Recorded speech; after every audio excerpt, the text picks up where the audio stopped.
everyone, I'm Cathy, the Clumsy Soaper. Soap making is my creative outlet and this channel is all about soap making. Today, I'd like to share with you on how to test your soap colorants. This is a very useful trick, so stick around and let's get started. First thing that we have to do is to get a multi-cavity soap mold and label it according to your preference. Here, I just labeled it in sequence starting from number 1. Then, you need to also take all the colorants that you'd like to test and label it with the same numbers. I've started with Nurture Soap Neon Colorants here. This is not a sponsored video and I am not in any way connected with this company. I'm just sharing this with you because these are the colorants that I have here, and most of my colorants are actually from this company and from another online local vendor. As I've already mentioned before, every time a new colorant comes in, I would weigh out 1 teaspoon of the colorant and record it down in my notebook. I use this information whenever I make soap so that I don't have to estimate or eyeball the amount that I need for a particular design. For today, I'm just using a coffee stirrer. I am not weighing the amount that I placed in each mold cavity. And mostly you will notice that I even load as much as I can in each block.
Next, let us prepare the soap. I've used my standard 5-oil blend that contains coconut oil, sustainable palm oil, olive oil, castor oil, and jojoba oil. You can test your colorants in whatever oil blend that you prefer or any standard recipe that you would normally use. It doesn't really matter. And for today, I am not using a stick blender because the quantity is too small. Just have to mix the soap butter until I obtained a stable emulsion. Then, let us pour the soap butter in each mold cavity and stir it using the coffee stirrer. I've already added a few drops of oil into the colorant and mix it already so that it would be easier for me later.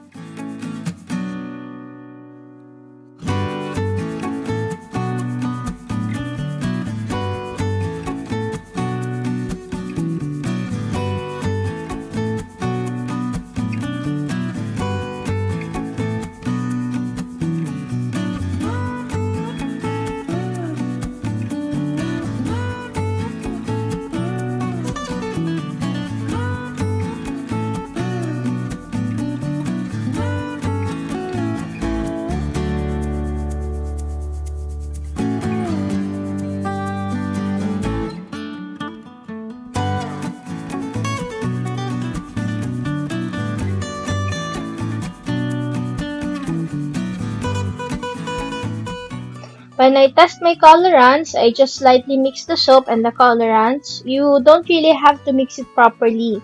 The reason behind is that when the soap and colorants are not properly mixed, we can easily see the problems that may arise when we use this colorant in our actual batch. I always do this in my colorants so that I can easily note down which colorant would behave.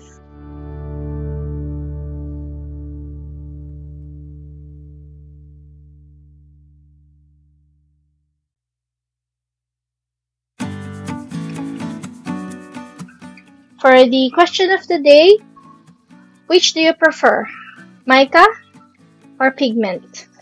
Let me know by writing it down in the comment section below.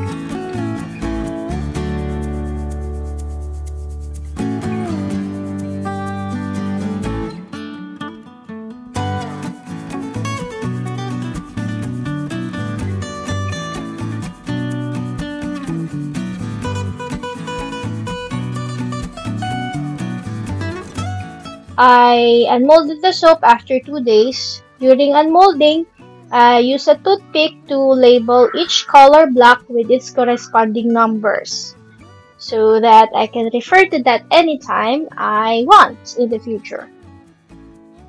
Down here, you can easily observe color gradient in the soap blocks due to the improper colorant mixing, and you know that that was intentional. Since we have the gradient, I don't have to prepare different batches of soap blocks just to see its color at high colorant load and low colorant load. So that's the main reasoning behind, so that you can see when it's too dark, when it's light, what will the color be. You can also easily observe the colorants that are properly distributed in the color blocks. This means that the particle size of those colorants are small and can be easily dispersed. Another thing that you have to look out for in the color blocks are the color specs. So that would mean that whenever I have to use that colorant, I need to spend more time to properly suspend that colorant in oil to avoid this issue in the actual soap bars. You also have to note down the colorants that are not alkali stable. You can easily observe that because you can see the color morphing. Though some of the colorants will also go back to its original color after 2 to 3 days. But some colorants, after they change color, they just stay like that and it looks so ugly. So, color testing your colorants is very important, especially if you have a target design that you want to do. I hope that you find my little colorant trick useful, and I also hope that you enjoyed our soap making session today. Thank you so much for joining me once again. I'm Cathy, the Clumsy Soaper, and if you are new here, I hope that you would consider subscribing into my mini channel for a weekly soap making video, DIY tutorials, and a lot more. Hit the bell icon so that you will be notified when I release a new content here in my channel.